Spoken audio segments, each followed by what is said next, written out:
Four-time world champions South Africa are taking on 2003 champions at Twickenham in London this week, and we have been following the Sun all the way to London, where SABC News senior sports reporter Liezl Olivier will be covering that test match for us. Good morning, Liezl. Perhaps you could tell us what's happening on your end. I mean, we're a day away from this test match at the home of rugby. What are we anticipating? Thank you so much, Liezl. Yes, London is slowly but surely waking up, as you can see behind me. It's nice and cold, but there's so much excitement. The gees is real here in London. We've been following the supporters, we've been following the team, and what an amazing adventure and opportunity and test match awaits us at Twickenham on Saturday.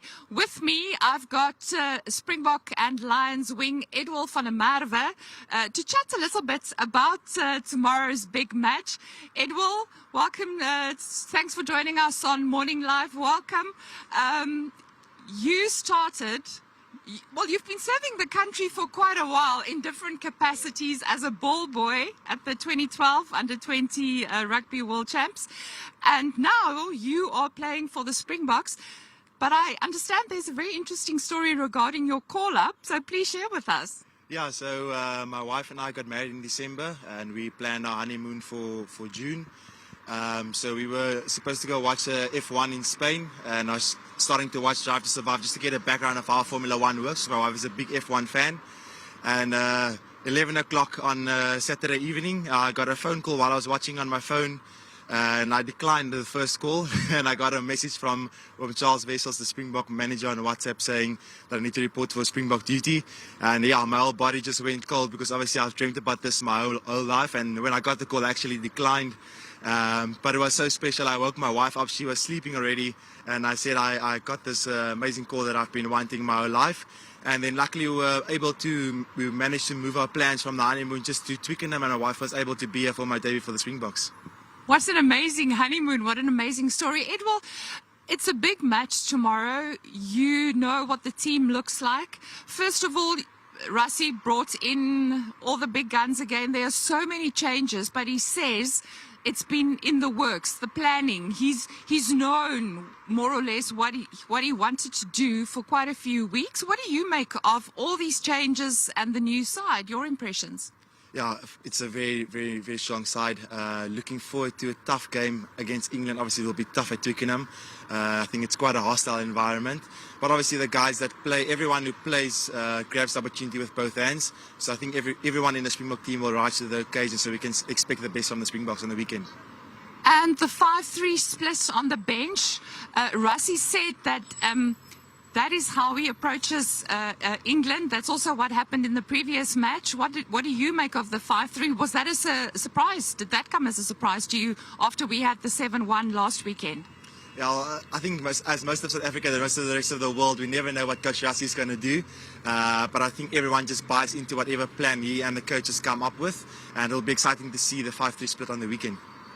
So, Manie Libbok at fly half, do you think we're going to see a wide game? Is there going to be a lot of kicking? What do you expect from Manie starting and Andre coming off the bench? Yeah, I definitely think with the halfback pairing that Coach Rassie selected with Grant Williams and Manie Libbok, I think they want to play a bit more of an attacking game. So yeah, looking forward to that. I think that's also a style that people are attracted to when we play running rugby. So yeah, definitely very, very excited to see what the Boks come up with on the weekend. Earlier you spoke about Twickenham being such a magical place. It's called the home of rugby. It's massive. The capacity, 80,000, it's huge.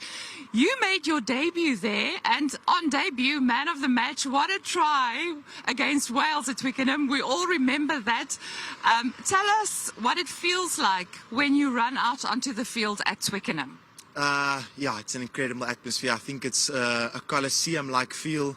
When you go onto the field, it feels like a battle arena. And the one thing that I must say is the amount of Springbok supporters in London and at Twickenham will be massive for the Springboks.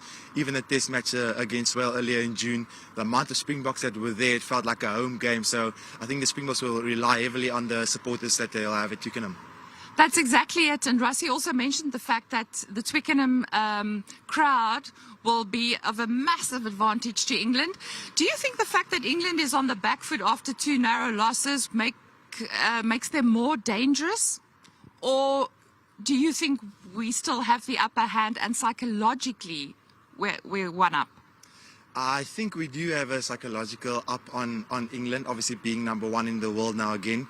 But in saying that, obviously England are playing at home, so there'll be expectation from their fans as well and from their players and from each other. So it will be a massive, massive Titanic clash on the weekend, and I can't wait for the test match.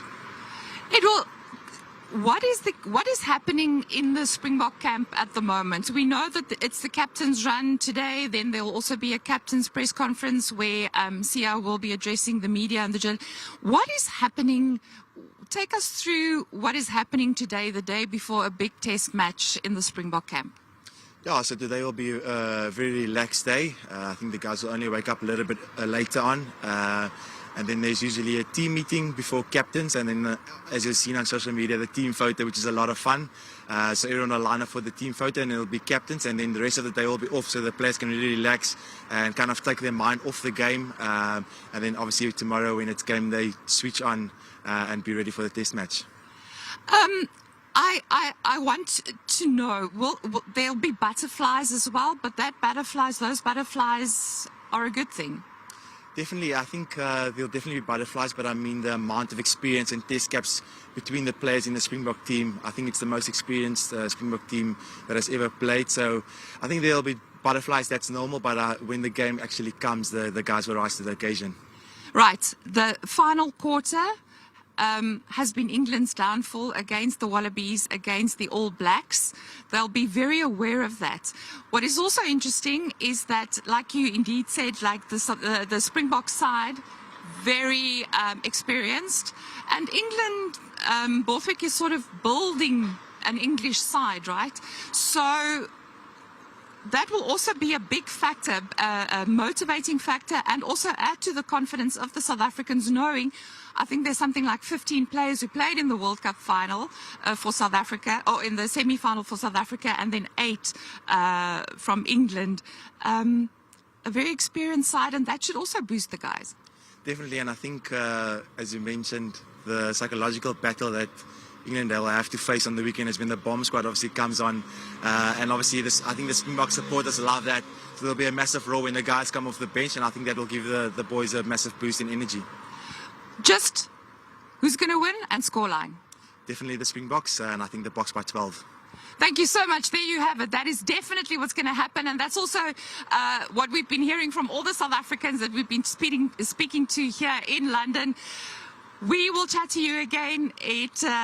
Great excitement. We will hear what Siya Kolisi has to say later today.